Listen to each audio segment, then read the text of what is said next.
It is very important to know how to print in Excel. For the most part, it's pretty much like printing from Word or PowerPoint, but Excel is slightly special because if you look at it, you have the possibility to fill up 16,000 columns and over 1 million rows. So this can cause some problems, so it's important to understand how we can deal with it. So firstly, in order to print, you can click there and you'll see there's a print button here, and something like this will pop up.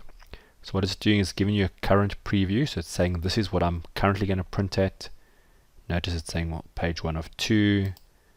We can actually look at the 2 pages. If you're happy with that, great, print. If you're not, there's a whole bunch of options we have here.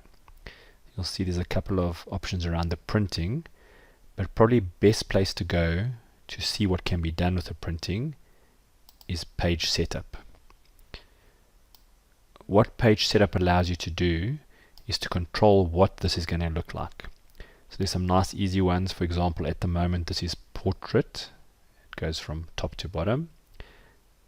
If I change to landscape, and let's say OK, you'll see it changes this around. So now what we've got is going using the paper left to right. Just going back into page setup. What's quite nice here is you'll see you've got a scaling capability. Because spreadsheets are so big, sometimes you need to force it to fit into a page.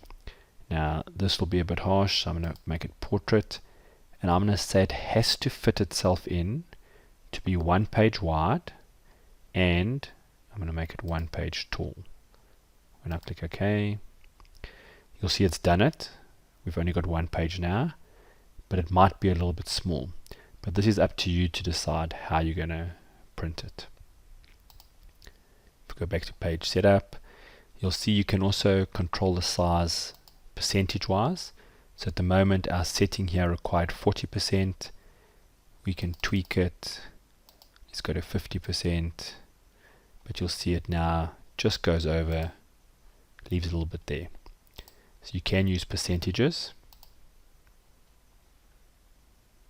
You'll see you can also decide what the paper size is going to be, because that can also have an impact of how big you want this to be. Another choice you have is what to do with margins. So the margins here is the space that's left white, and you can control it. So you'll see it says top, for example, 1.9. So if I decide I need more of a margin, I can increase it. When I say OK, watch what happens here. You'll see that will be white space on all the pages. And similarly, you can do the left, the right, the bottom, and the top. You can decide how you want to center this information. So at the moment, you'll see it's more left-centered, but we can then center it on the page horizontally or vertically. You can also control the header and the footer. So this is little areas down here. So you can just see here it's saying page 1 of 2, and that's because here in the custom footer we've gone and we've chosen these options here. You'll see there's a couple of icons up here. So that little calendar there, when I say insert date and I say OK, OK, you'll see a little date appears there. Just going back to page setup. So the header and the footer, you can tell it what must be in the header, what must be in the footer. The last tab is called a sheet tab, and it allows you to do a few other things. There's the ability to set up a print area. Do you want to repeat rows and columns? Do you want to see the grid lines? Do you want to see it in black and white? Do you want to see row and column headings?